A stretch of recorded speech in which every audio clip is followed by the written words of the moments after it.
میرے شوہر کی وفات کے بعد ساس نے دیور سے شادی پر مجبور کرنا شروع کر دیا۔ میں نے آج تک اپنے دیور کو نہیں دیکھا تھا اور شوہر سے محبت بھی بہت تھی، اس لیے شادی سے مسلسل انکار کرتی رہی۔ ایک دن تنہا ہو گئی، ساس نے میرے بیٹے کو چھین لیا اور بولی تب تک نہیں ملے گا جب تک نکاح نہیں کر لو گی۔ روتی دھوتی میں نے نکاح کر لیا تو وہ مجھے لے کر گھر کے پچھلے حصے میں بنے کمرے کی طرف گئی۔ اندر داخل ہوتے ہی میری روح لرز گئی، کیونکہ وہاں تو رسیوں سے باندھ کر میرا نام ایشل ہے۔ میں ایک غریب گھرانے سے تعلق رکھتی تھی۔ میرے والد ڈرائیور تھے، وہ دوسرے شہر میں رہتے ہیں۔ ہم تین بہنیں ہی تھیں۔ اماں جان نے ہم سب کی بہت اچھی تربیت کی تھی۔ وہ ہمیں ہر قدم پر نئے انداز سے سب سکھاتی تھیں۔ میں سب سے بڑی تھی تو اس لیے میں ان کے ساتھ گھر کے کام کرواتی۔ میں اسکول میں تھی جب اماں جان کی طبیعت خراب رہنے لگی تھی۔ میں نے اسکول جانا چھوڑ دیا تاکہ اماں جان کو کام نہ کرنا پڑے۔ اپنی بہنوں کی پڑھائی میں مدد کرتی تھی۔ صبح سے رات ہو جاتی تھی مگر کام ختم نہیں ہوتے تھے۔ ایک روز ابا گھر آئے تو میں برتن دھو رہی تھی۔ وہ میرے پاس باورچی خانے میں ہی چلے گئے۔ ایشل، تم نے اسکول کیوں چھوڑا؟ وہ میرے پاس کھڑے پوچھنے لگے۔ اب میں جواب سوچنے لگی، کیونکہ اگر اماں کی بیماری کا کہتی تو وہ کسی نہ کسی طرح ملازمہ کا بندوبست کر دیتے، جس سے ان کی مشکل زندگی میں اور زیادہ مشکلات آتی۔ اس لیے جھوٹ بولا۔ ابا، روز روز اسکول نہیں جایا جاتا، بس اسی لیے، اور ویسے بھی میں اماں کے ساتھ رہنا چاہتی ہوں۔ وہ میری بات سن کر مطمئن نہیں ہوئے مگر پھر بھی سر پر ہاتھ رکھتے چلے گئے۔ میں رات کو اماں کے پاس بیٹھی تھی، ان کے پاؤں دبا رہی تھی۔ جب انہوں نے مجھے کہا میرے پاس آؤ، میں ان کے قریب چلی گئی تو وہ میرا ہاتھ پکڑ کر بولی، تیرا مقدر بہت اچھا ہوگا، دیکھنا سب بہترین ہوگا۔ انہوں نے محبت سے کہا، جیسے ہر ماں بیٹی کو کہتی ہے، مگر مقدر ہر کسی کا اچھا ہو یہ ممکن نہیں۔ انہیں کیا پتا تھا کہ ان کی بیٹی کی زندگی میں کتنے طوفان رہتے ہیں، کیا کیا ہونا ہے۔ انہیں کیا پتا تھا ان کی بیٹی کا راستہ کانٹوں سے بھرا ہے اور کتنی مشکلات آنی ہیں۔ وہ مجھے ہمیشہ دعا دیتی کہ میں کامیاب بنوں اور میں ہمیشہ مسکرا کر انہیں دیکھتی۔ میں نے کبھی نہیں سوچا تھا کہ ماں کی دعائیں بھی قبول نہیں ہوتی۔ وقت گزرتا جا رہا تھا، یہی اس کا کام تھا۔ میں تھرڈ ایئر میں تھی جب اچانک اماں کی طبیعت ناقابل فراموش حد تک خراب ہو گئی۔ ہسپتال لے کر گئے۔ میں، میری بہنیں، ہم سب بہت پریشان تھے۔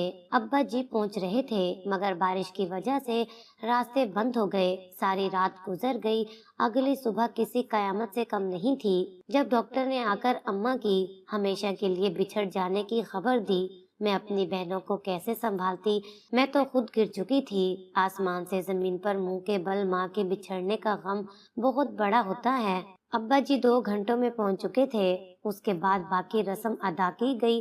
اب ہم تینوں کے رہنے کا مسئلہ تھا۔ ابا جی کے مالکوں نے انہیں الگ گھر دے دیا اور ہمیں وہاں جانا تھا۔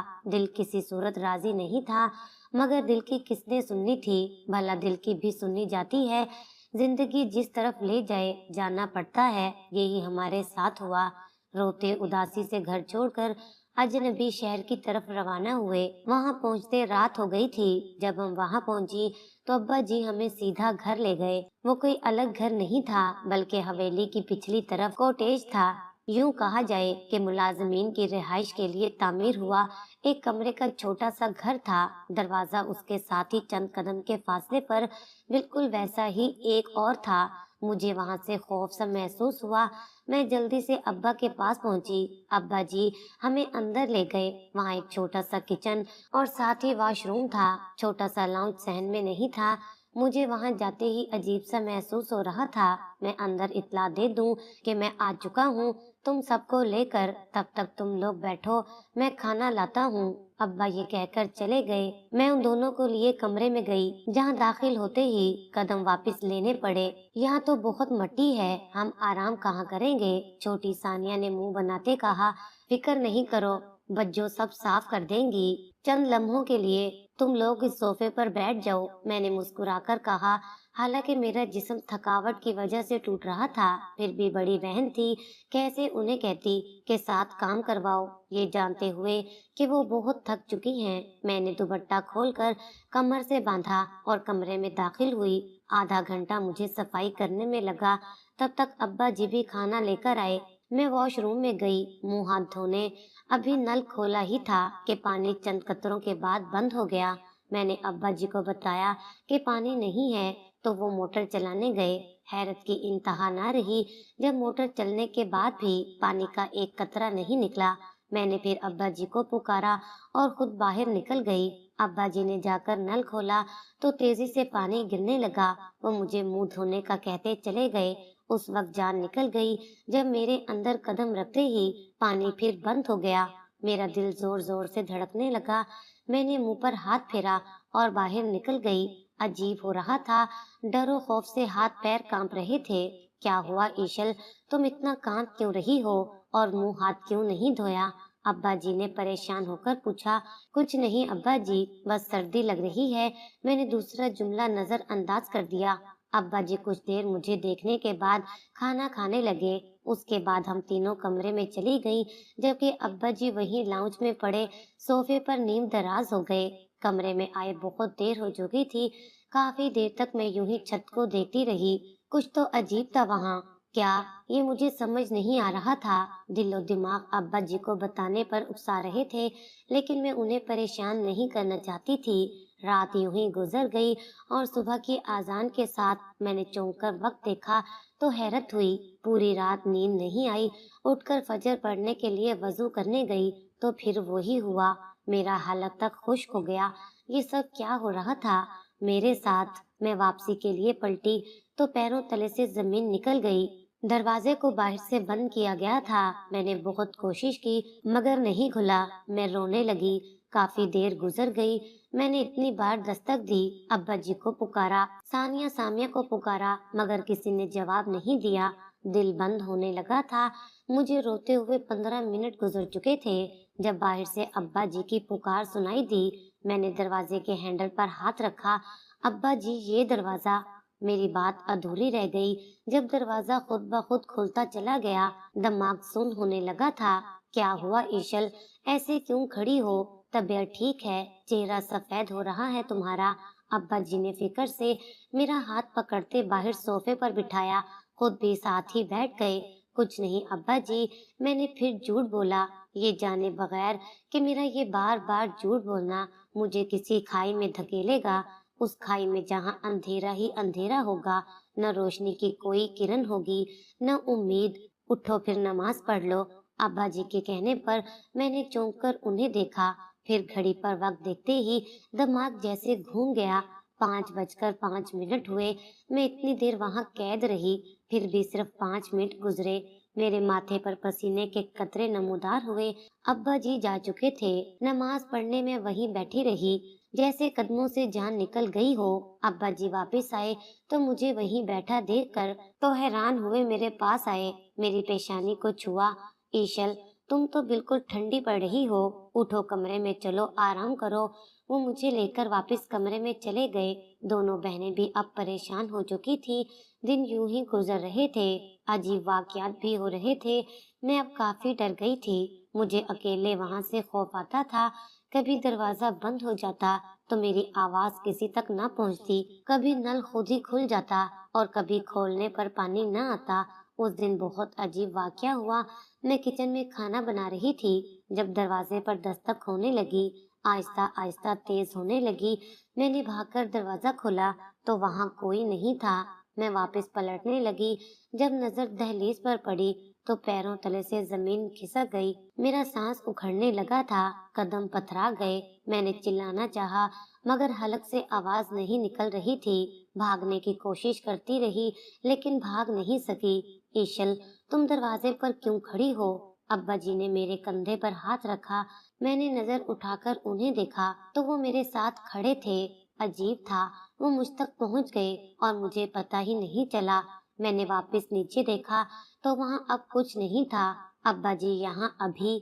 उसके आगे जुबान जैसे बेजुबान हो गई। क्या हो गया था यहाँ ईशल? अब्बा मेरे हाथ पकड़ते पूछ रहे थे। मैंने अब्बा जी को बताने का फैसला किया। अब्बा जी, यहाँ अभी एक शॉपर में गुलजार तुझे बीबी जी बुला रही हैं। जल्दी चल, उन्हें कहीं जाना है। एक मुलाजिम भागा हुआ आया और मेरी बात काटकर तेजी से कहता चला गया, अब्बा जी आप जाइए, मैं ठीक हूँ। अब्बा जी मुझे परेशान होता देखकर वहां से चले गए। मैं कमरे में जाकर लेट गई। मेरा दिमाग अब दोबारा वो सब सोच रहा था। क्यों हो रहा था ये सब, मुझे ये समझ नहीं आ रहा था। जब से मैं यहाँ आई थी, एक भी नमाज अदा नहीं कर सकी थी। ये सबसे ज्यादा दुख वाली बात थी। मैंने सोचा नमाज न पढ़ने पर ये हो रहा है। तभी उठकर वजू करने गई। नल खोला तो पानी आ रहा था। मैंने वजू किया और कमरे में आ गई। नमाज पढ़ने के लिए मुसल्ला ढूंढा, मगर कहीं नहीं मिला। फिर बैग से तलाश करना चाहा, मगर नहीं, वहां भी नहीं था। ये कैसे मुमकिन था? मैंने तो खुद बैग में रखा था। फिर बाकी के दो बैग खोले, उनमें भी ढूंढा, नहीं मिला। या अल्लाह, ये मेरे साथ हो क्या रहा है? मैंने डरते दिल से अल्लाह से पूछा। तभी सामिया और सानिया आ गईं, तो उन्हें खाना देने चली गई। अगले दिन मैं अब्बा जी के साथ हवेली के अंदर गई। वो बहुत खूबसूरत थी। मैं तो देखती ही रह गई। काश ये मेरा अपना घर होता, मैंने दिल में कहा। उसी वक्त सामने से आती औरत की नजर मुझ पर पड़ी। गुलजार, ये तुम्हारी बेटी है? उन्होंने पूछा, तो मैं उनके लहजे पर चौंकी, जो बहुत अजीब था। अब्बा मेरा तारुफ करवा रहे थे। मैं थोड़ी देर के बाद वापस चली गई। एक हफ्ते बाद अब्बा जी ने मुझसे बात की कि बड़ी बीबी चाहती हैं मैं उनके बेटे से शादी कर लूं। मेरे लिए ये हैरान कुन था। वो ये कैसे सोच सकती थी? कहाँ मैं, कहाँ उनका बेटा।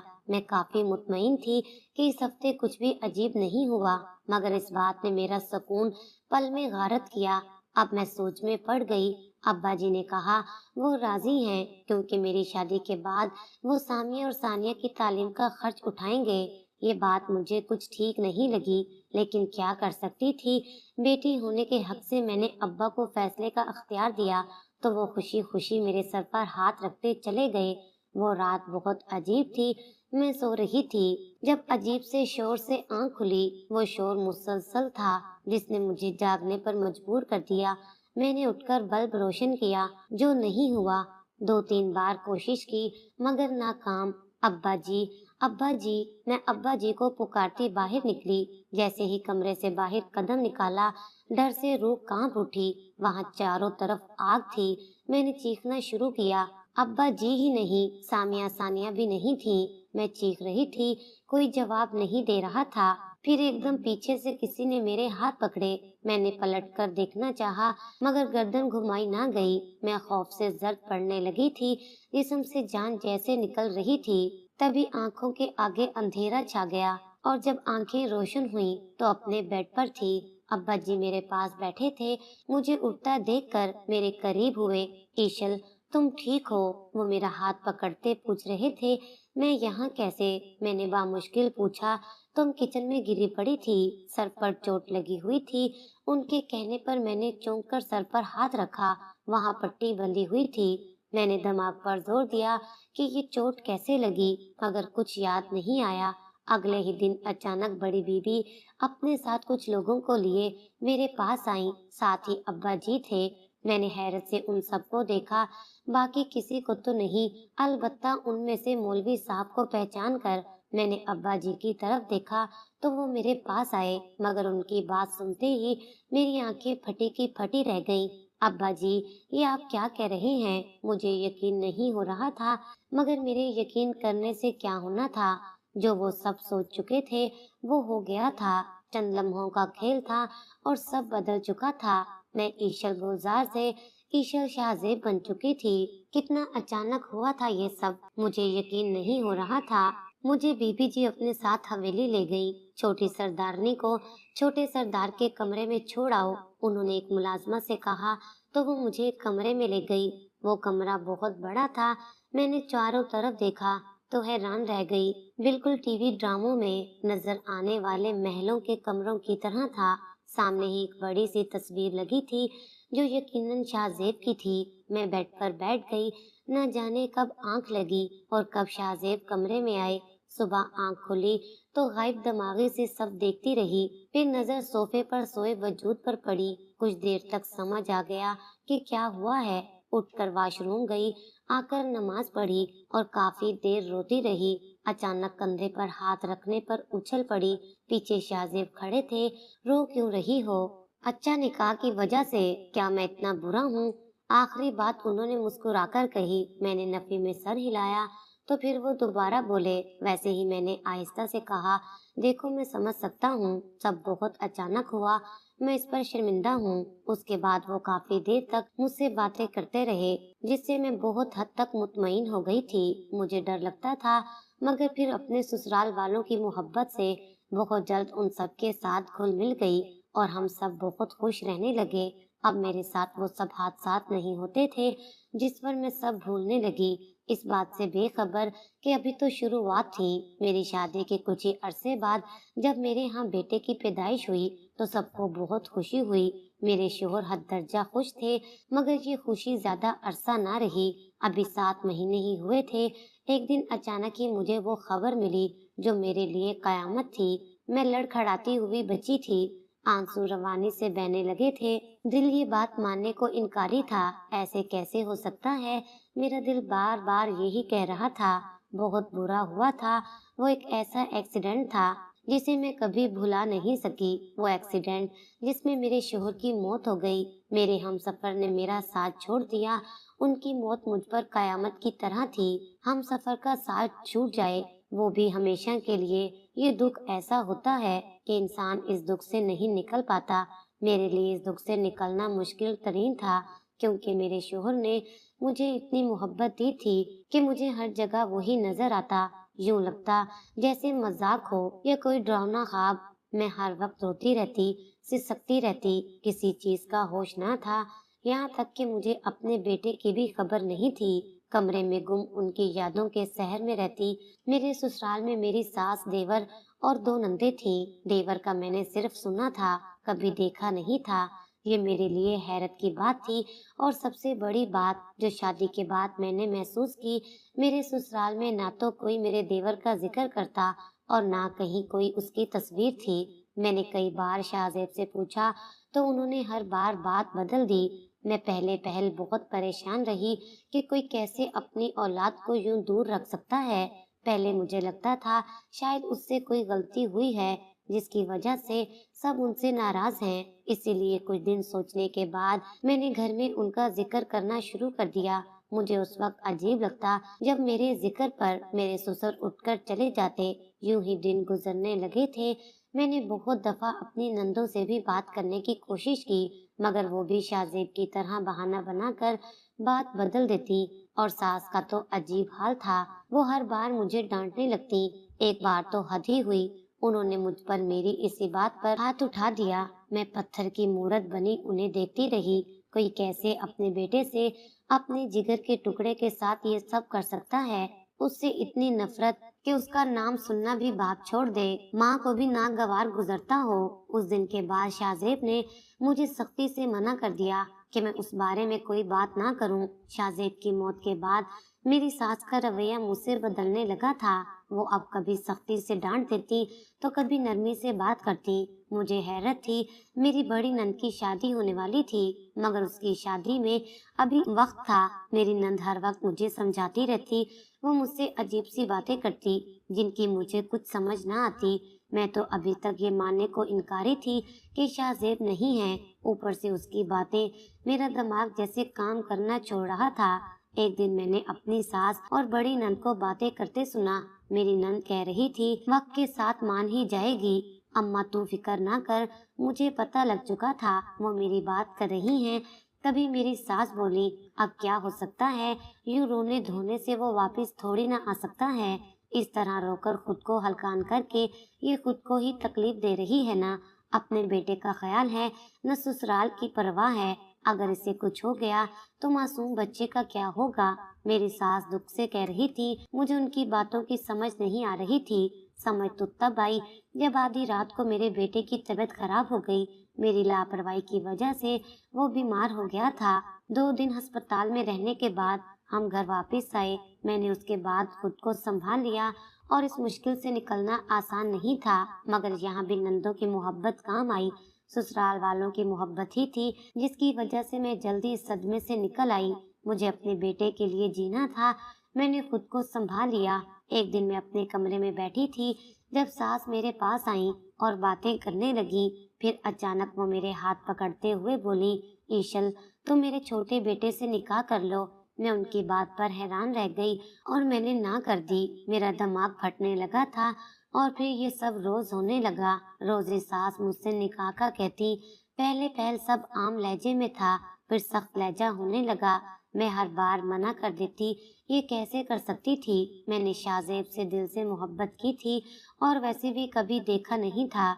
ना जाने कैसा इंसान था वो जिसके बारे में बात बाप दूर माँ भी नहीं करती थी। काफी दिन गुजर गए, सास ने कोई बात नहीं की थी। मैं हैरान भी थी और खुश भी, इसलिए किचन में खड़ी अपने बेटे के लिए दलिया बना रही थी। जब सास मेरे पास आई, मैं आखिरी बार पूछ रही हूँ, ईशल, तुम निकाह करोगी या नहीं? उनके सवाल पर मैंने उनकी तरफ देखा तो उनके पास अपने बेटे को देखकर पहली बार मेरा दिल बंद हुआ था।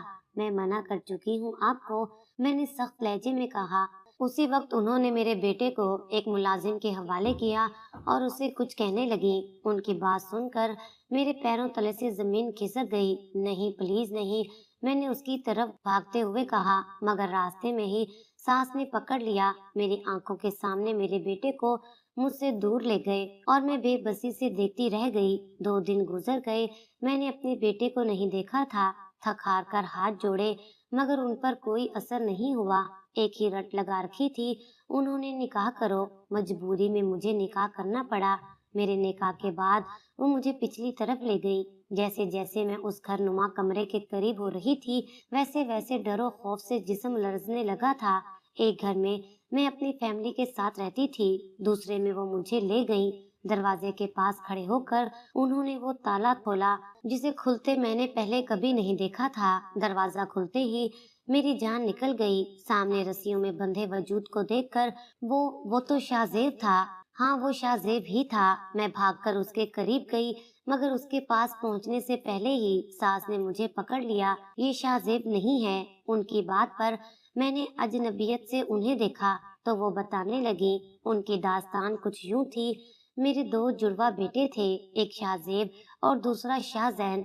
शाहजैन 3 साल का था जब उस पर साया पड़ गया और वो अपना आप खोने लगा। ये बात इस हद तक बढ़ गई कि वो सब पर वार करने लगा। एक आलिम ने उसका इलाज करने की कोशिश की, मगर नाकाम रहा।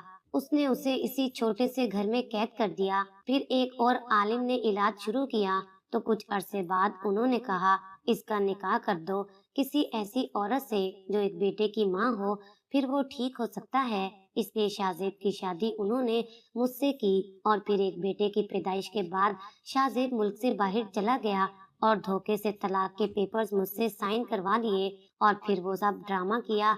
ये सब सुनकर मैं पत्थर की हो गई थी। मतलब वो सब कुछ सिर्फ एक खेल था। मैं कुछ ही दिनों में वहाँ से अपने बेटे को लेकर निकल आई। अब्बा जी को सब बता चुकी थी। हम सब वहाँ से सिंध आ गए और अब तक यही हैं। मेरी बहनों की शादी हो चुकी है।